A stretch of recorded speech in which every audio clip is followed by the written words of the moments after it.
Dans une vidéo précédente, je vous expliquais pourquoi le livre « La magie du rangement » de Marie Kondo était essentiel.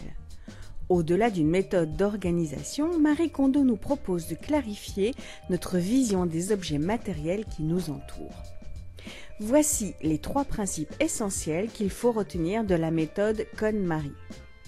Premièrement, on trie les objets par catégorie.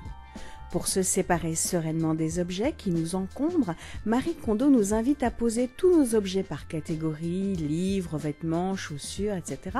au centre de la pièce pour faire le tri. Cela permet d'avoir un panorama clair sur ce que l'on accumule.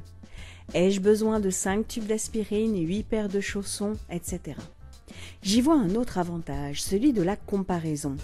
Quand vous avez un vieux pull que vous avez aimé, vous n'avez peut-être pas envie de vous en séparer.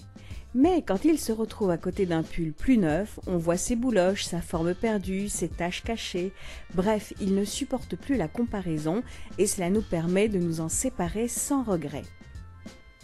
Ensuite, Marie Kondo nous invite à aimer ce que l'on a. Nous avons tendance à convoiter ce qui nous manque plutôt que de nous concentrer sur ce que nous avons déjà.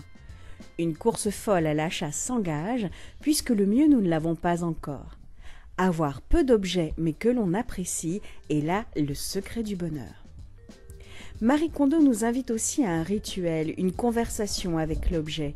S'il nous fait plaisir ou s'il est utile, nous pouvons le conserver.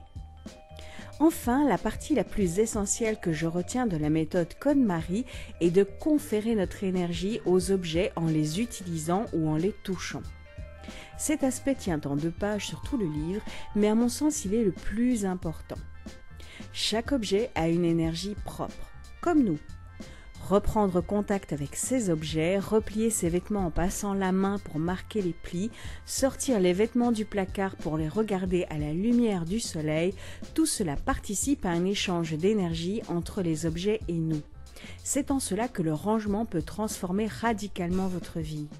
Les énergies circulent à nouveau, on change ses habitudes, nous vivons de nouvelles choses. Les objets qui traînent ou qui sont oubliés au fond d'un placard pompent notre énergie au propre comme au figuré. C'est un poids mort que nous emportons inconsciemment avec nous. Marie Kondo nous conseille de faire le maximum en un minimum de temps, c'est-à-dire en 1 fois par catégorie d'objets. Mais le geste salvateur de se séparer de ce que l'on n'aime plus débute par un petit pas. La constance est votre meilleur allié. Bref, un livre à lire avec beaucoup d'attention et un seul conseil à retenir. Reprenez contact avec les objets que vous aimez et séparez-vous sereinement de ce que vous n'aimez plus.